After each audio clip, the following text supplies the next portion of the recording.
I hear from people all the time who want to improve their sawing skills. I'm all for that. Personally, I think that sawing is the most important skill you can master. But how do we improve our skills? The answer isn't just build more stuff. See, the average project doesn't really give us the opportunity for continuous sawing. Just little bursts of sawing separated by a whole bunch of other stuff, like chiseling and planing and whatever comes up in the middle of a project. Therein lies the rub. It is truly amazing the strides you can make in your own skills by focusing your sawing, spending 10-15 minutes at a time doing nothing but sawing. So with that said, here are 5 exercises you can do to improve your sawing out of the context of a project. Do them in order to loosen up and focus your sawing until you're splitting lines and at one with the saw. And you can do this routine either before kind of a serious shop session or dedicate an entire shop session to it and call it a training day. Most of the problems I see from people is just not being loose, gripping the saw too hard and forcing the cut, not letting the saw do the work and having poor body alignment. All comes from just being too tense. So just like any physical activity, you need to loosen up, you need to warm up before you get working. So that's what this first exercise is about. Nice loosening exercise. So grab a rough cut saw, a rip saw, crosscut saw, grab yourself a saw bench. If you don't have a saw bench, I'll talk about that in just a minute. And no precision here, no lines. We're just going to saw and get the body moving. You want to focus on keeping the saw moving free and easily. Don't force the cut, and you don't have to go fast. You can go as slow as you need to. You want to just start getting your arm moving.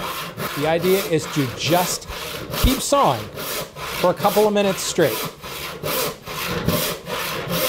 If you find that 30 seconds or a minute into it, you're like, man, I'm getting tired, you're working too hard.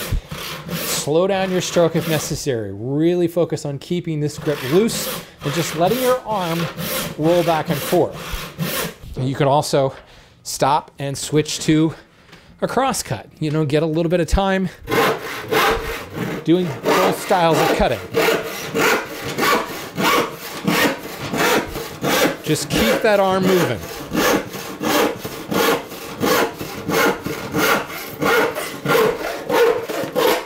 If you don't have a saw bench, well, I say build one because that's the optimal presentation for a saw like this. But if you don't, come over to your bench and do the overhand sawing method. Same thing, nice and easy. I'm not focusing on line. I'm not trying to get my body alignment just right. Although you will discover that keeping this free and easy and not overly exerting yourself, the body alignment, well, for lack of a better term, it falls into alignment, because if I'm out of alignment, this saw is gonna bind and you'll find yourself working a lot more. So yeah, my first exercise is grab a saw and just start sawing. Kind of obvious, right? But really focus on free and easy. This is getting all these wiggly bits warmed up and loosened up. Don't be working hard here. You shouldn't be breathing heavily. You shouldn't be working up a sweat. You shouldn't feel your arms fatiguing. If you do, slow down and just keep moving. That's the important part. Starting and stopping, nope.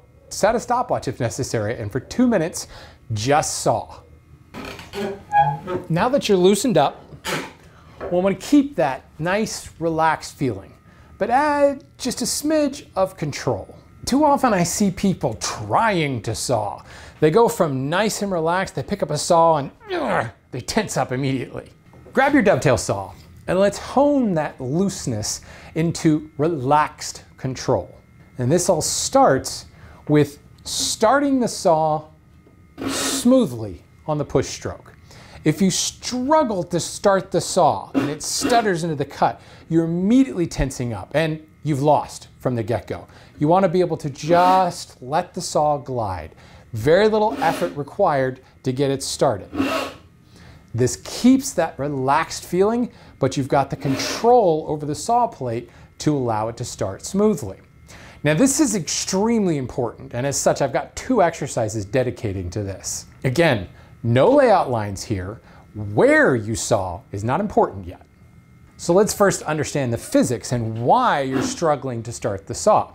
Essentially, the weight on the teeth is cantilevered out in front of us. We're holding the saw way back here, so the longer the saw, the longer the lever, really the more force, the more weight that's down at the toe. And the more weight you put on it, just put your thumb on top of the spine and try to push it forward and it won't move at all. And because that cantilevered weight is driving down in the wood, and the harder we push back here, the more it's driving that vector down into the wood, driving that toe into the wood. It's very difficult to start the cut. So in order to allow that to start smoothly, we have to relieve the weight from the toe. This is why you find horns in the bottom of saw handles like this, because you can essentially, I'm tweaking my wrist to lift the toe. Now, this is way over exaggerating. It's much more subtle. I tell people to concentrate on feeling your palm pressing into that horn, and by doing that, you take the weight off the saw toe and it starts, no backstroke needed, none of that stuff, just an easy cut because I'm controlling the weight. I'm constantly feeling that pressing into my palm here. So the exercise to refine this is basically sawing a groove into the top. This is a great little thing I picked up from Rob Cosman years ago that he teaches to remove the weight from the tip of the saw. Pinch the wood, and when I'm pinching it, the tighter I squeeze my fingers, if I push the saw up against it, as I squeeze my fingers, you can see how the saw is moving laterally as I squeeze my fingers. So what I want to do is remove the weight from the toe and just keep the saw running. Now as the curve drops, obviously the saw won't move from side to side. It's stuck in the curve.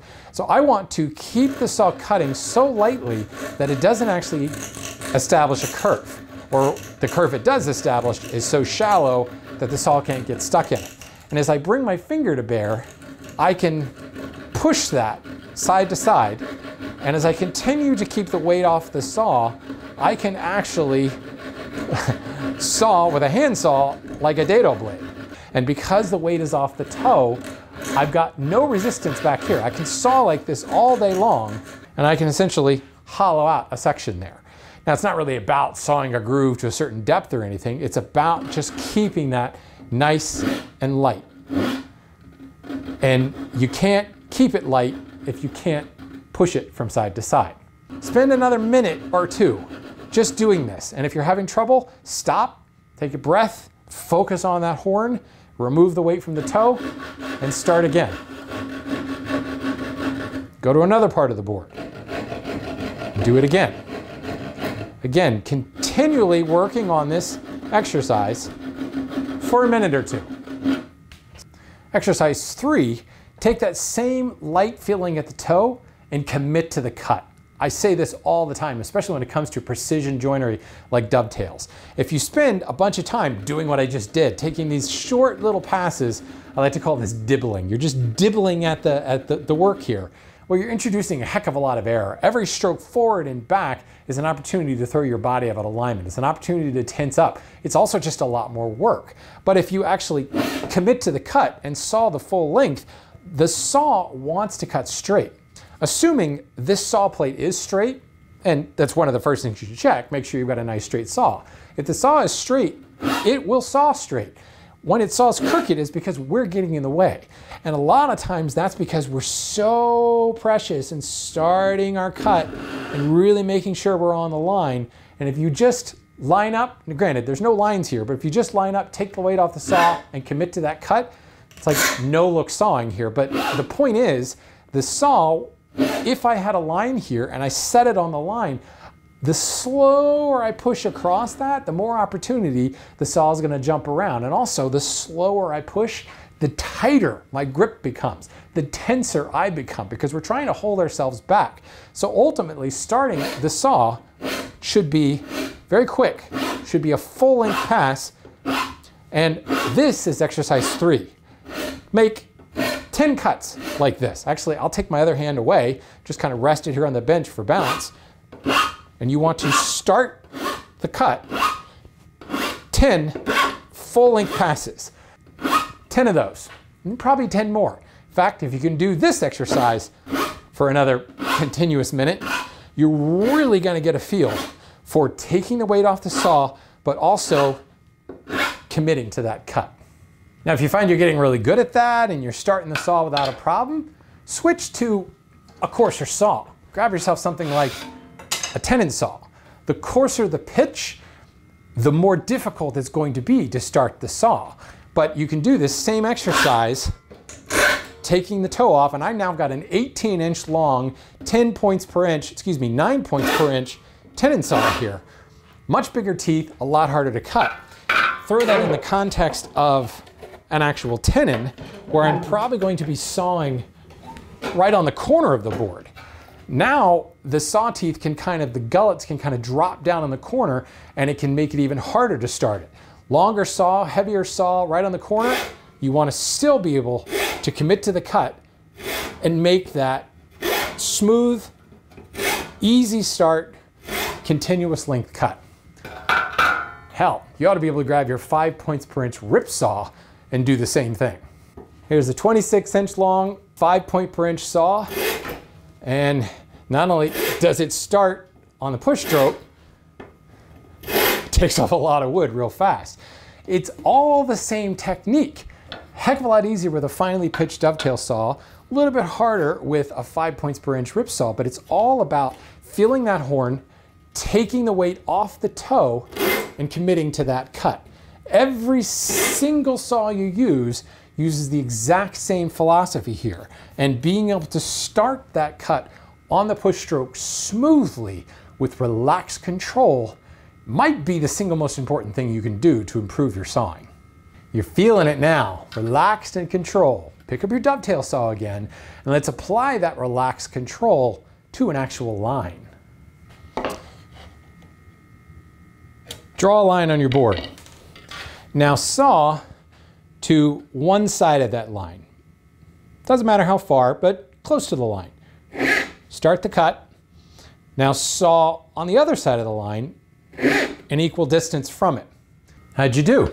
Are you even on both sides? Do it again and try to get even closer.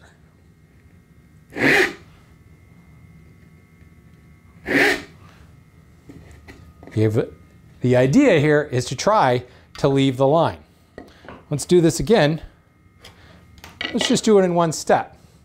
Saw on the right side of the line, leaving the line.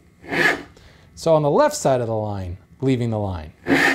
Again, one stroke, starting on the push stroke. The technique here is back to this idea of pinching the wood. Remember earlier how I talked about pinching the wood drives the saw laterally.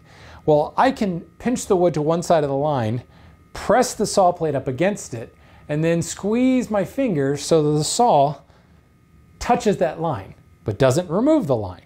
Now taking the weight off the toe, committing to that cut, I saw just to the side of the line. Now I'm going to pinch the wood again, and now I'm going to position my saw on the other side of the line, lift the weight off the toe, make the cut. And again, leaving the line. You can repeat this over and over and over again for another continuous minute or two. Or what you can do is, once you've done that, draw a line and split that line. Now ideally, if I look real close at this curve, I should see little to no graphite from the pencil, or maybe just a shred of graphite on either side of the line. You are splitting that line exactly. How about this? Let's up the ante. Instead of a pencil line, let's use a knife line now. The saw will always tend to want to fall in that knife line, so it actually can be relatively easy to set up on a knife line and split that knife line because the severed fibers kind of sucks the saw in. But can you saw to either side of the knife line? That requires a lot more control. Pinching the wood, setting up just to the right of the knife line, taking the cut The weight off the toe is imperative here. If there's too much weight on the toe, it's gonna slip into that knife line. Nice light saw toe, commit to that cut. Now come to the other side and commit to that cut. And what I'm left with, 2 saw curves with a tiny bit of a knife line right in between them. Hell, you could do this in all kinds of different angles if you want, and split those lines, shifting back and forth, positioning your saw on the line, starting the saw smoothly, and committing to that cut. Nice relaxed starting of the saw means all you have to do is be able to see the line and you can saw to the line. If you're still struggling with this, then go back and repeat exercises 2, 3, and 4 again, gradually building that relaxed control into relaxed controlled accuracy right on a line. And if you feel like you've got it, like I said, switch to a coarser saw. Switch to a harder wood. I'm working in poplar right now. I was using pine earlier. Grab something super hard and try it again. The level of difficulty goes up the harder the wood and the bigger the saw teeth. So continue to challenge yourself. Okay, now we're loose, relaxed, and laser focused. Now let's apply all of that into the context of actual joinery. This is where it hits the fan. We can only focus on one line at a time. Multitasking, it's a myth, folks. But now you need to be able to switch focus from across the top of the board to the face of the board. 2 different lines in 2 geometric planes at once. So if we're good working on one line at a time, you want to break your joinery up into geometric planes as much as possible. On a dovetail, I need to saw square across the top and then an angle down the face.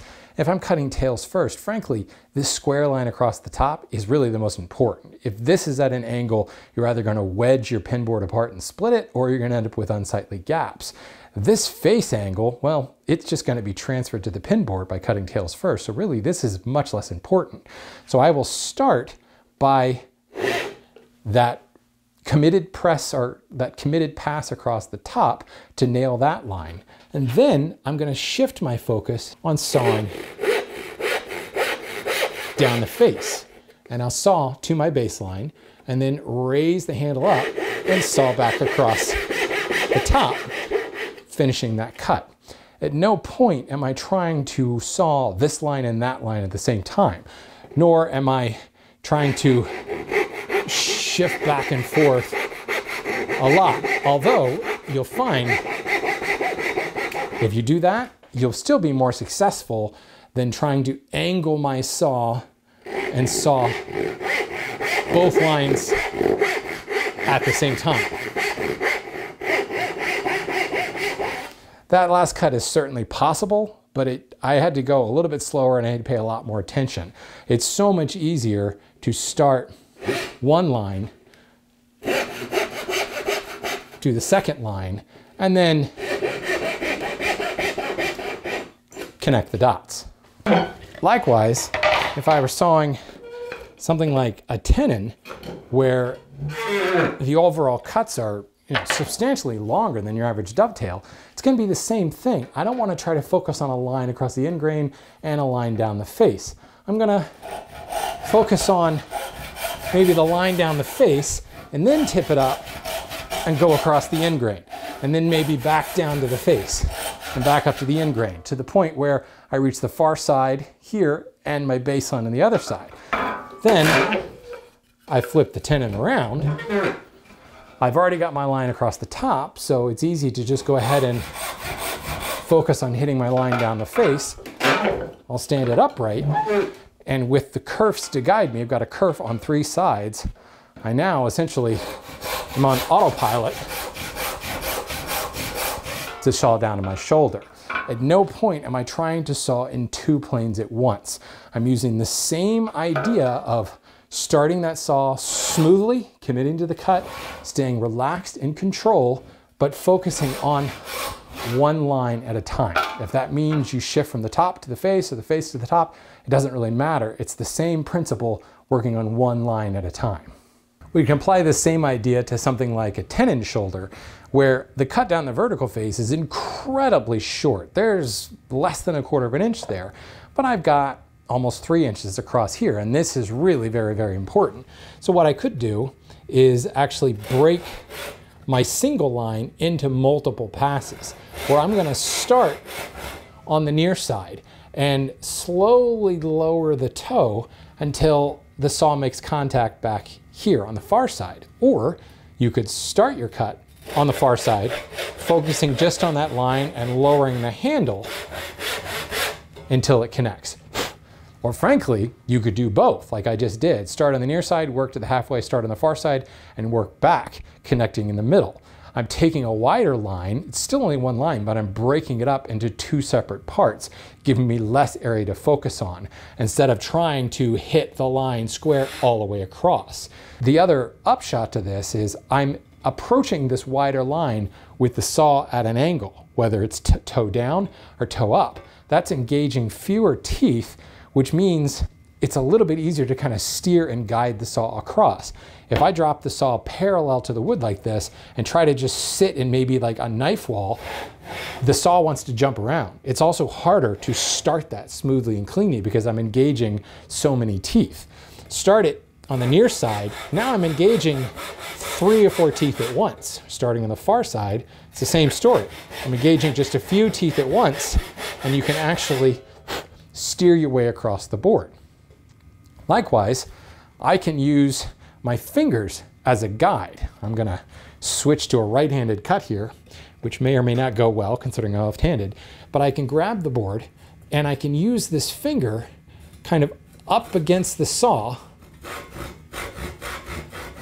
and work like training wheels.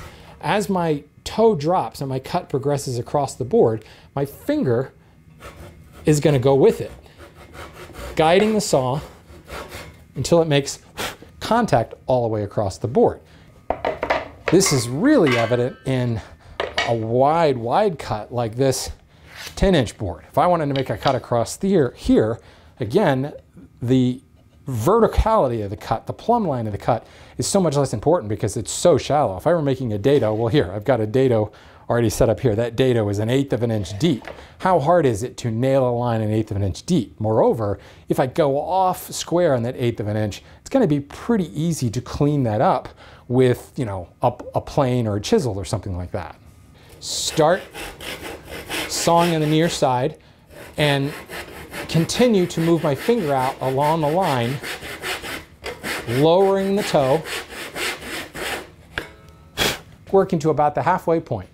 Now I can start on the other side, get that cut started. You notice again, smooth start to the cut, and then this finger just kind of steps back, guiding the saw, giving you something to kind of push against, and I continue to focus on just that one line until you see I've met the kerf all the way across, and I've absolutely nailed my line, split my pencil line all the way across this 10-inch length. Only focusing on one line, but breaking the line into more manageable, digestible parts will definitely improve your accuracy. And this is what I'm talking about. I'm taking all of these exercises and applying it to a real-world joint where things tend to want to fall apart. So now you've already sawn more in the last 10 minutes than you probably did in the entirety of your last project.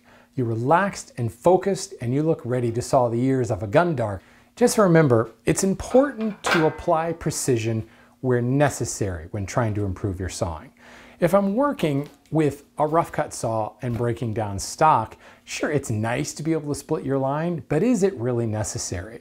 When there's so many steps downstream of that cut to clean up the cut with like a joiner plane, it's not really imperative that I hit those lines perfectly.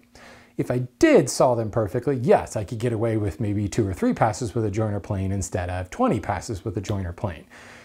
All of that is well and good, but I think the coarser the saw, the rougher the work, the harder you will find to apply the same level of precision to your cuts, and it's just not that important.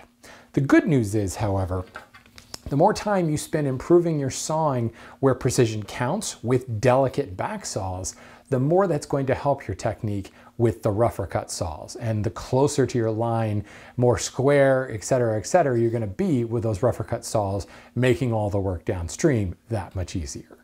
And therein lies the beauty of this exercise, this routine, is that it does walk you through from really just loosening up with a coarse saw all the way down to applied precision with cutting dovetails and tenons. If you work through this in order, you're gonna find yourself hyper-focused and improving your sawing. And if nothing else, the 10 to 15 minutes you spent going through these exercises will truly get you warmed up and get you to build that muscle memory that will allow you to pick up a saw and saw well right from the get-go.